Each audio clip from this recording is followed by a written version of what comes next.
Welcome back to Dragon Age Origins. What do you need? Alistair, your turn. Do you want to talk about Duncan? You don't have to do that. I know you didn't know him as long as I did.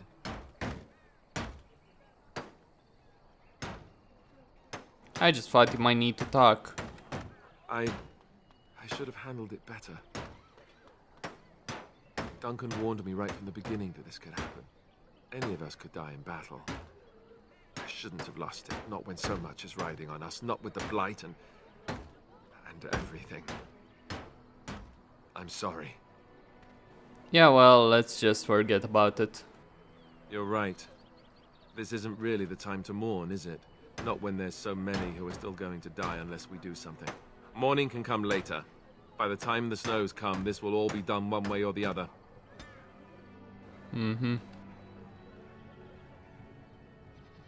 He disapproves? Whatever. What do you need? I'd like to ask you something. Ask away. What can a Templar do exactly? Essentially, they're trained to fight. The Chantry would tell you that the Templars exist simply to defend. But don't let them fool you. They're an army. The other main purpose for a Templar is, of course, to hunt mages. To that end, we train in talents that drain mana and disrupt spells.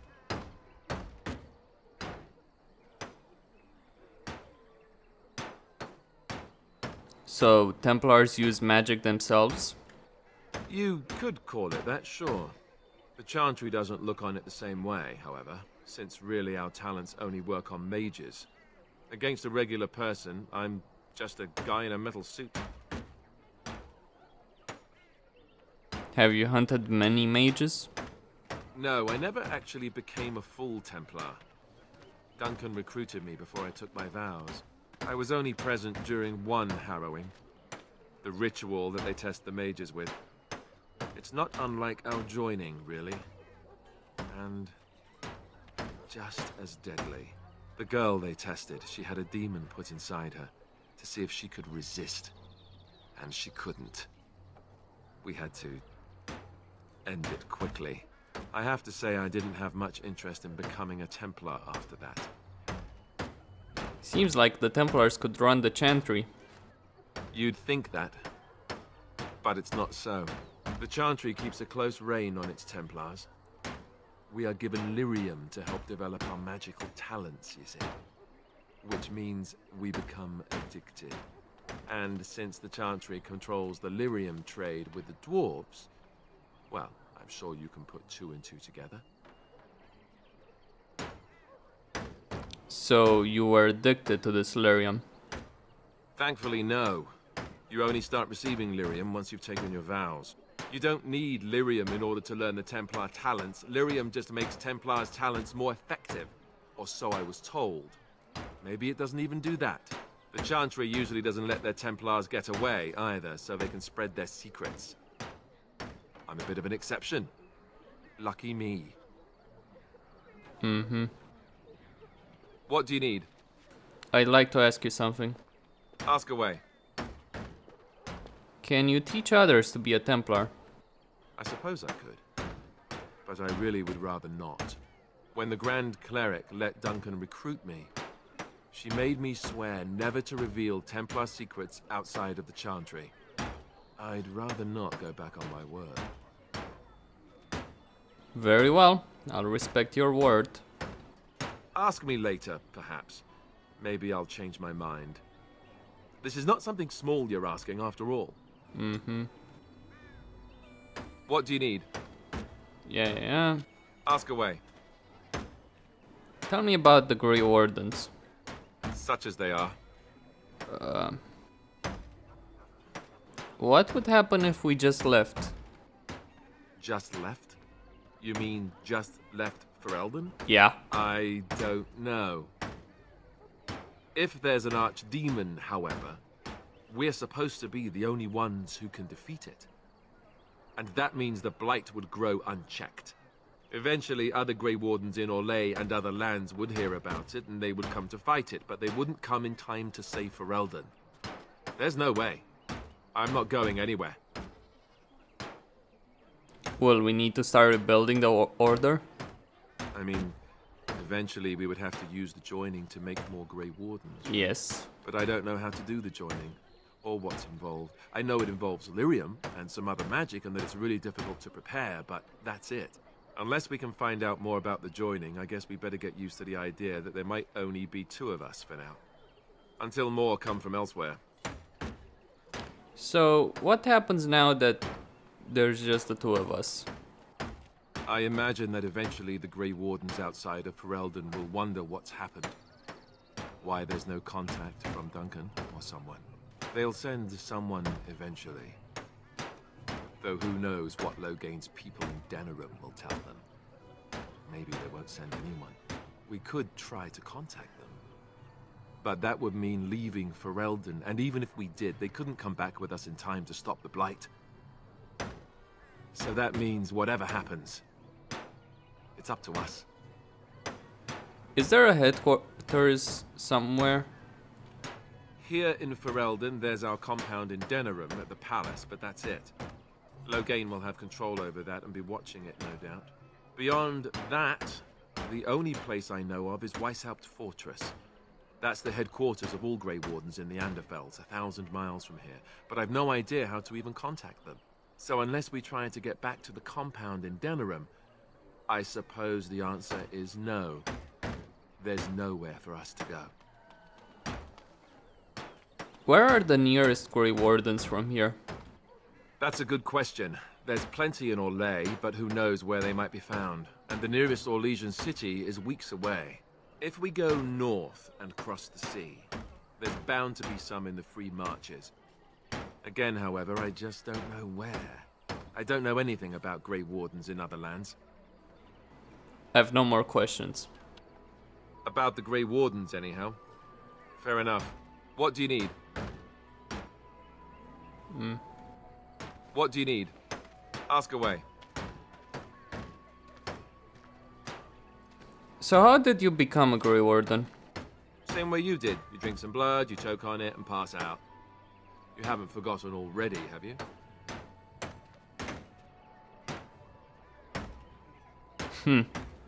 I mean before that.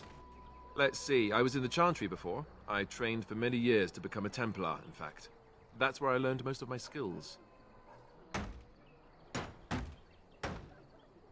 You don't seem like the religious sort. You're telling me I was banished to the kitchens to scour the pots more times than I can count. And that's a lot. I can count pretty high. The Grand Cleric didn't want to let me go. Duncan was forced to conscript me, actually, and was she ever furious when he did. I thought she was going to have us both arrested. I was lucky.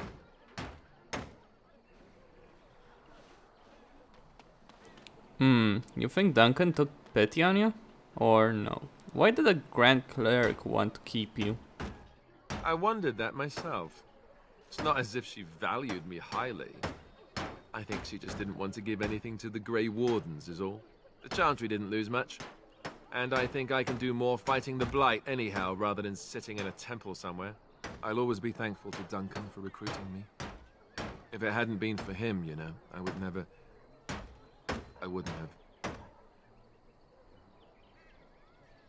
He was a good man.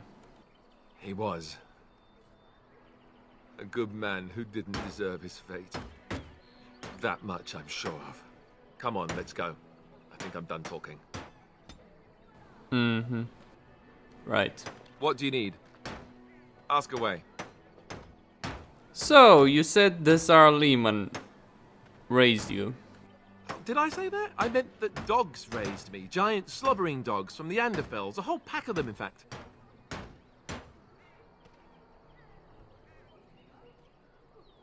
That would explain the smell. Well, it wasn't until I was 8 that I discovered you didn't have to lick yourself clean. Old habits die hard, you know.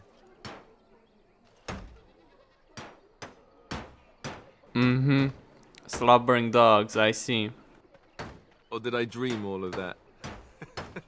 Funny the dreams you'll have when you sleep on a cold, hard ground, isn't it? I'm going to hit you very soon now. Is this going somewhere? You have no sense of humor, you know that. fine, fine. Have it your way. Let's see, how do I explain this? I'm a bastard. And before you make any smart comments, I mean the fatherless kind. My mother was a serving girl in Redcliffe Castle who died when I was very young. Orlesian wasn't my father, but he took me in anyhow and put a roof over my head. He was good to me, and he didn't have to be. I respected the man, and I don't blame him anymore for sending me off to the Chantry once I was old enough.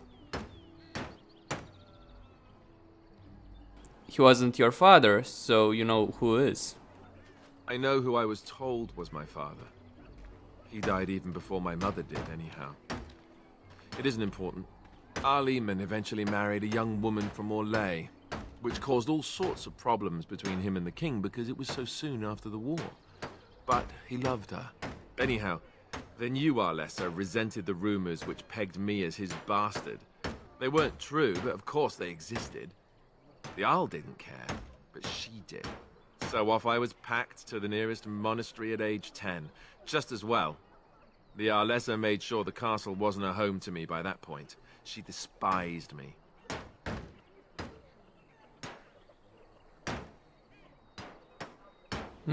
You're probably luckier than most orphans. I suppose you're right. I wasn't raised as the Isle's son, though, if you're picturing that. I slept in hay, out in the stables, not on silk sheets. I remember I had an amulet with Andraste's holy symbol on it. The only thing I had of my mother's. I was so furious at being sent away, I tore it off and threw it at the wall and it shattered. Stupid, stupid thing to do. The Isle came by the monastery a few times to see how I was, but I was stubborn. I hated it there, and blamed him for everything. And eventually, he just stopped coming. And you think the Arl will help us? I think so, yes. This news we've heard about him being sick disturbs me, though. I wonder if we won't discover that Loghain has come to the same conclusion as we have. Anyway, that's really all there is to the story. What do you need? Ask away. Why have you remained a Templar if you hate the Chantry? Have you seen the uniform? It's not only stylish, but well made. I'm a sucker for good tailoring.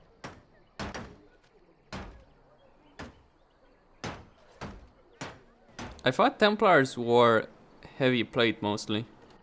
That's just in public. In private, we have these yellow and purple tunics, right?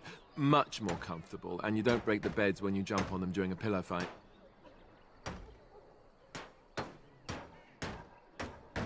You had lots of these pillow fights, I take it. Pillow fights? I mean, no, of course not. I meant sword fights. With rusty swords, dripping with acid. The kind that puts hair on your chest. You don't really want to know about my being a Templar, do you? It's really quite boring. Then make up something more exciting. You know, I like the way you think. You're all right. If you're really curious, then I'll tell you.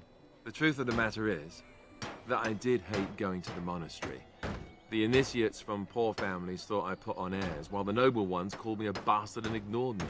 I felt like Orlesian had cast me off, unwanted, and I was determined to be bitter. But I took some solace in the training itself, I guess. I was actually quite good at it.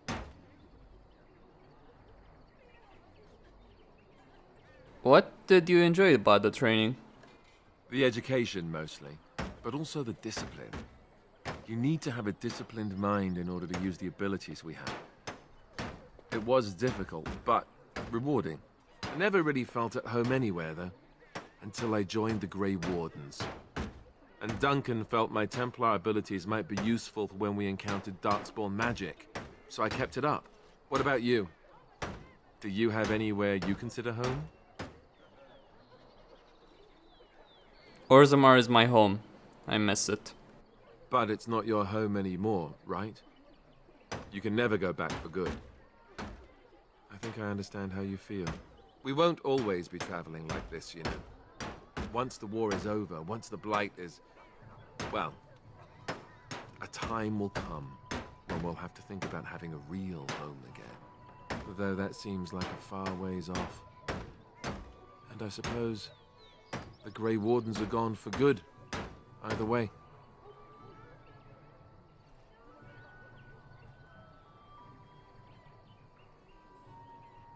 They can be rebuilt.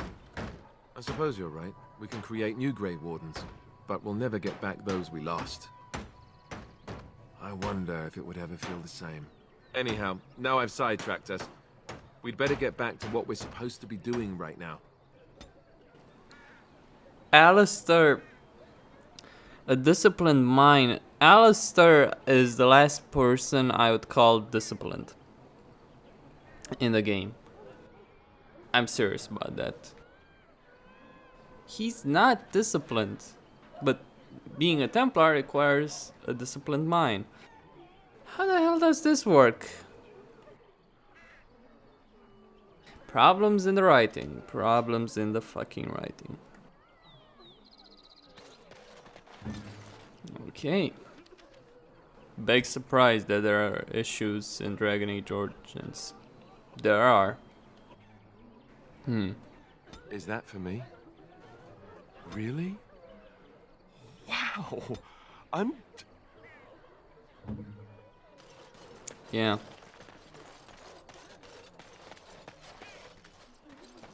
Okay. Leliana. Yes?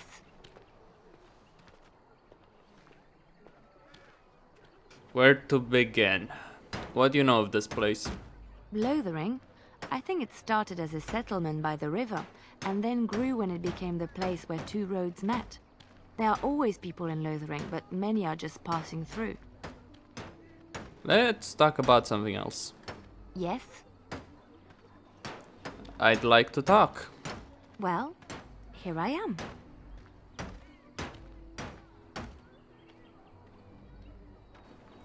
This vision of yours. I knew this would come up sooner or later. I don't know how to explain, but I had a dream. In it, there was an impenetrable darkness. It was so dense, so real. And there was a noise, a terrible, ungodly noise. I stood on a peak and watched as the darkness consumed everything. And when the storm swallowed the last of the sun's light, I fell, and the darkness drew me in. What then? When I woke, I went to the Chantry's gardens, as I always do. But that day, the rosebush in the corner had flowered. Everyone knew that bush was dead. It was grey and twisted and gnarled, the ugliest thing you ever saw. But there it was, a single beautiful rose. It was as though the Maker stretched out his hand to say, even in the midst of this darkness, there is hope and beauty. Have faith.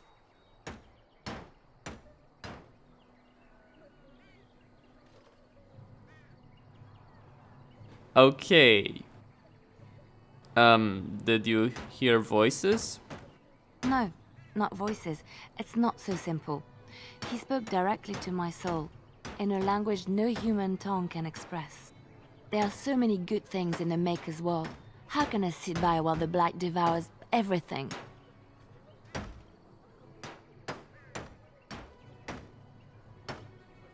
The Chantry says the Maker left us. He's still here. I hear him in the wind and the waves.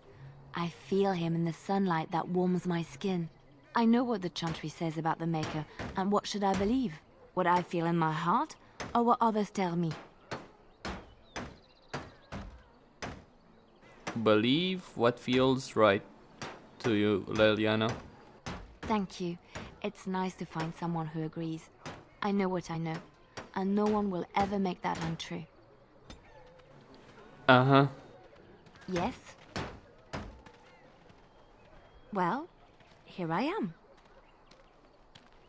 What was life like in the Chantry's cloister? Quiet. It was a life suited for contemplation.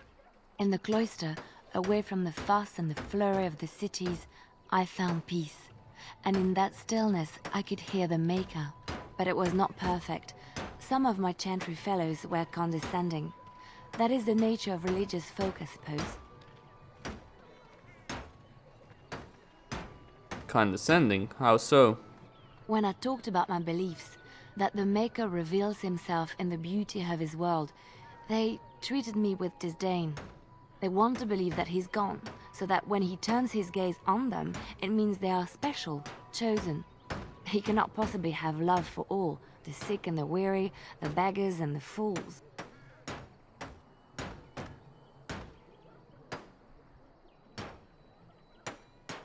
What did you say to them? What can I say to them? What they believe is what the Chantry says, and the Chantry is infallible, yes? Maybe I am wrong. But it is the Maker's place to decide if I am worthy, not men, not the Chantry. But there is work to be done, and I have talked enough for now. Yes? Well, here I am. What would someone like you be doing in Lothering's Chantry? What is meant by someone like me?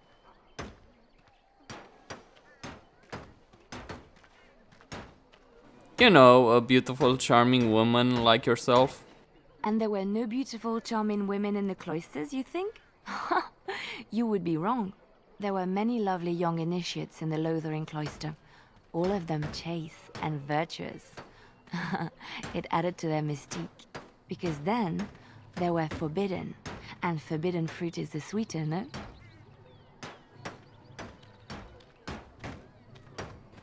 Those initiates can't have been more lovely than you.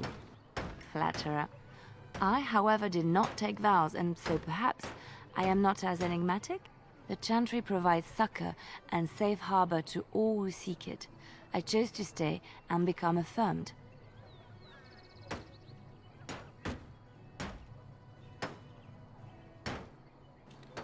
Affirmed? We affirm our belief in the Maker, in Andraste and the Chant, but other than that, there are no vows taken. And why were you seeking safe harbor? The Chantry does not pride, and you should. I desired time apart from the world. I was a traveling minstrel in Orlais. Tales and songs were my life. I performed, and they rewarded me with applause and coin. And my skill in battle? Well, you pick up different skills when you travel, yes? Yes, of course. Let's move on. Yes? Something you need? Yes? What's on your mind? Why did you decide to come to Ferelden? My mother was from Denerim, and I consider myself a Ferelden. Mother served an Orlesian noblewoman who lived here when Orlais ruled. When Orlais was defeated and the common folk began to resent the presence of any Orlesian, the lady returned to Orlais. She took my mother with her. I was born in Orlais and did not set foot in Ferelden till much later. Mother was always telling me stories of her homeland. I think she missed it.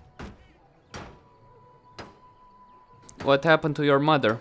Mother died when I was very young. Lady Cecily let me stay with her. I had no one else. She was quite old then, and she had me study music and dance to entertain her. It is unfair that I have more memories of Cecily than my mother. So, do you remember nothing of your mother? Strangely, the only thing I really remember of Mother was her scent. She kept dried flowers in her closet amongst her clothes. Small white Ferelden wildflowers with a sweet fragrance. Mother called them Andraste's Grace. They were very rare in Orlais. But enough about that. Let us move on. Yes? Something you need? Yes? What's on your mind? Do you miss anything about Orlais? I miss Val-Royeaux. Unlike other cities where the people are the lifeblood and the character, Val-Royeaux was her own person, and her people little more than decorations. There was always music in Val-Royeaux, streaming from the many windows, quiet refrains and triumphant choruses, and always, floating above that all, the chant, coming from the grand cathedral. It was magnificent. Orzammar is magnificent too, or nah. Alright. Oh, it would take me a day or two to talk about the many splendors of Orlais, her golden fields, her lush meadows. Of course there are good things and bad things about Orlais, like anywhere else. Sometimes I miss it dearly, And sometimes I'm glad I'm rid of it. And you will laugh at this, but I miss the fine things I had in Orlais. What sort of things? Dresses, fine dresses and furs. And shoes, of course. One can't mingle with nobility with bad shoes, you see. Orlais is very fashionable. Almost ridiculously so. But the shoes. Living with those ridiculous trends was worth it for the shoes. What's so special about shoes? Well, they're shoes. They're pretty. Some of them anyway. When I left Orlais, the fashion was shoes with delicate tapered heels and embellishments in the front. A ribbon, perhaps, or embroidery. In soft colors, of course. It was spring. Wouldn't that be hard to walk in? I wouldn't want to run in it, or have to enter battle, but for lounging in a lady's sitting room, perfect. The shoes made in Orlais were exquisite. Not at all like these clunky fur-lined leather boots you have in Ferelden. Ugh, just look at them. They're comfortable, comfortable actually. Sorry. My English is very, very rusty. Yeah. They're sturdy shoes, but sometimes a girl just wants to have pretty feet. Oh, I could talk about shoes all day, but we have things to do, don't we? Yeah. Mm-hmm. Yes? Something you need? Yes? What's on your mind? I heard that in Orlais, minstrels are often spies. Where did you hear this? Someone told me this long ago. And you believe everything you hear? Well, Not it is all actually minstrels true. are spies. Most are just singers and storytellers, but some of them are what we call bards. I thought minstrels were bards. Many use the two words minstrel and bard interchangeably, but to do so in Orlais would cause misunderstanding. Bards are minstrels and more. Spies, as you say. Some say there is a bard order, but I don't think this is true. Many bards work alone or in small groups, doing the bidding of a patron who pays for their services. If there is an organization behind it all, no one knows who they are.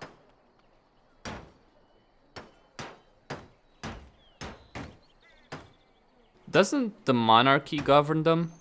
The Empress must have her own bards at her disposal, I suppose, but many are more self-serving. In Orlais, there is much rivalry amongst the highborn. They fight over land, influence, and the favor of the Empress.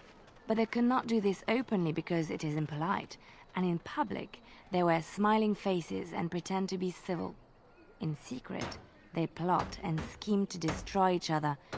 It is a game completely meaningless to anyone but its players.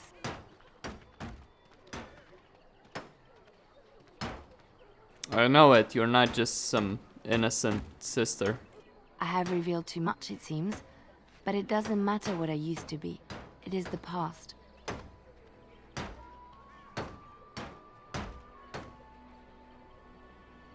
But why were you living... Were you living cloistered sister in rural Ferelden? Why were you living...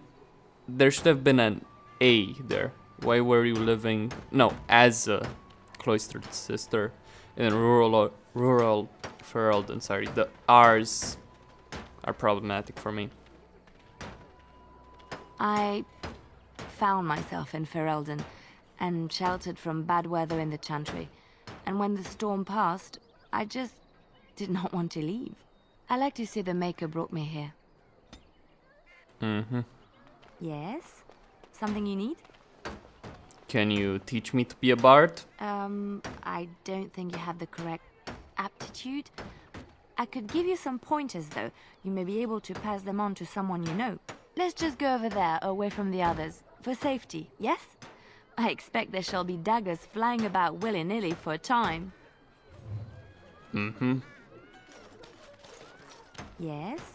Something you... Yes? What's on your mind? You're a traveling minstrel. Do you have tales to share? Of course I do. I love stories far too much to keep them to myself. Everyone should be able to benefit from them, I think. Okay, you know what? I'm not actually going to go over all these stories because it would take me half an hour or 10-20 minutes, something like that, for me to listen to everything that she has to say about this, and it's not actually relevant to the story. What I talked with her earlier is actually relevant to her own story, that she's a bard, that she sought shelter in Ferelden and Lothering for some reason, which will be revealed later in the story.